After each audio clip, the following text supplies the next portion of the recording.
Welcome Caribou, bienvenue sur République Hip Hop, j'espère que vous allez tous bien. Nous allons parler aujourd'hui d'un sujet qui est très important.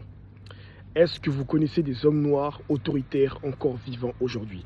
Je ne te parle pas de Denzel Washington, non, tout ça c'est du cinéma. Je ne te parle pas de Barack Obama, non, il n'était pas autoritaire. Et c'est une évidence, car tous les hommes noirs autoritaires que nous connaissons autour de nous, ont été assassinés. Tous les hommes noirs autoritaires que nous avons encore à côté de nous, c'est soit notre paternel, soit un grand frère. Au-delà de ça, il n'y a aucun homme noir autoritaire qui est élevé. Je fais référence au discours du président du Burkina Faso, Ibrahim Traoré. Si je n'ai pas écorché son nom, et si je l'ai écorché, je m'en excuse d'avance. Son discours était un discours qui était juste, un discours qui était équilibré. Il n'a insulté personne à l'intérieur de son discours, il n'a fait d'offense envers personne, il a été humble et digne pour son territoire, pour son continent, pour sa patrie et pour son peuple et pour le continent africain. Je l'ai dit 2 fois. Et oui, il n'a dit aucune insulte, aucune menace, il a été très diplomate. De la même manière que Patrice Emery Lumumba l'avait fait, mais ça lui a coûté la vie.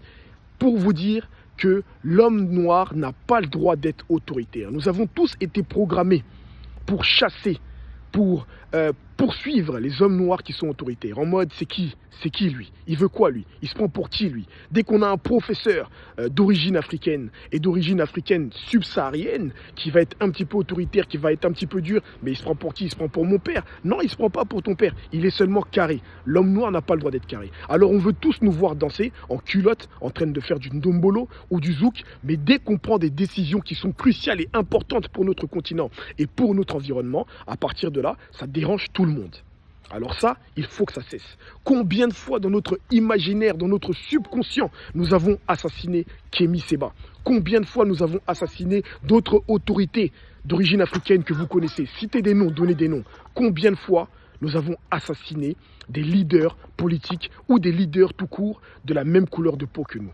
Combien de fois? Pour la toute et simple raison, je le répète encore une fois, que nous avons été programmés à nous voir dans l'échec et pas à nous voir réussir. Nous avons été programmés à l'échec. C'est pour cette raison-là que nous n'acceptons pas de voir des personnes de notre origine, de notre carnation réussir, parler pour notre continent, parler pour notre peuple d'une manière fière et humble. Ça dérange tout le monde. À cette heure-ci, il est déjà dans une case, il est déjà dans le viseur de certaines personnalités. Et ça, ce n'est pas normal. Il faut que ça cesse. République Hip Hop, pour un monde nouveau, pour un monde meilleur. Et cela commence maintenant.